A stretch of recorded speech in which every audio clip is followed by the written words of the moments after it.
Nothing, no one. That's what it's all about. Main characters might exist, but no more than gonzo day-to-day reality bites satirized. Art imitates life. It is an aesthetic manipulation for insight. What grandstanding point is there in a slacker film like Empire Records' Clerks?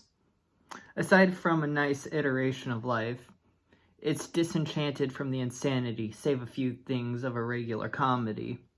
Where it ends is where it begins. Stanley Kubrick's 2001: A Space Odyssey, while not a slacker film, encapsulates this perfectly on a grandiosely existential magnitude. The search for meaning where there is none, it just is. In a vast void starting where it all ends. Filling in the cosmic unease is nothing for nothing on a pale blue dot.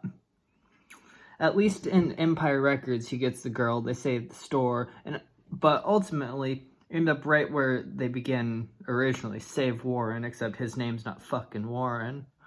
And Clerks, it's literally just about a lifelong wait for a hospital stay being portrayed in the third and likely final installment's take on mortality.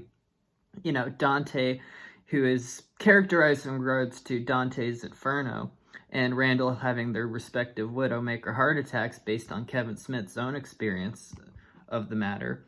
Randall surviving while Dante walks into the light. Whereas Seinfeld is the magnum opus of this nihilistic telescreen. Self-aware as ever in its own meta-narrative, the show has a similar prerogative to Neurotic Nihilism, a point that even such is pointless and a show about nothing. Obviously, it's an influence, ending not where the cast began, but rather an actual solid prison. In that the slacker cinematic series is less a model to attain to. It's been reached. What it is capturing those moments of mundane extremes and gonzo fashion and smartass wit. Their liminal spaces and their used form, would be the way to characterize these pieces of data. They're transitory states, stepping stones. Clerks ideally isn't an eternity.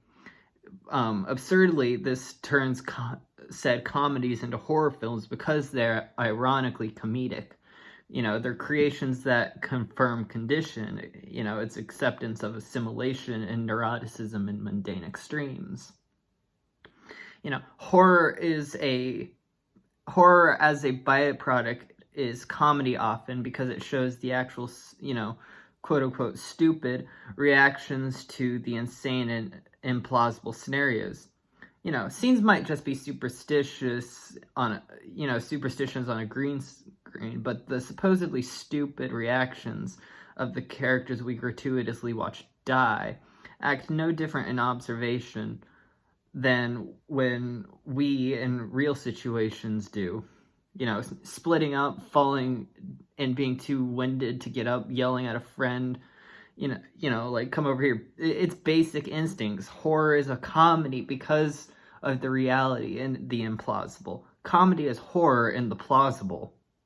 Okay? That's the difference. And, with that irony, impermanent illusion, ignorance as insight, inviting intentional idiocy, information is my IV, stimulation, simulation, evaluation, revelation, reclamation, and recycling. A nap is a better revolution.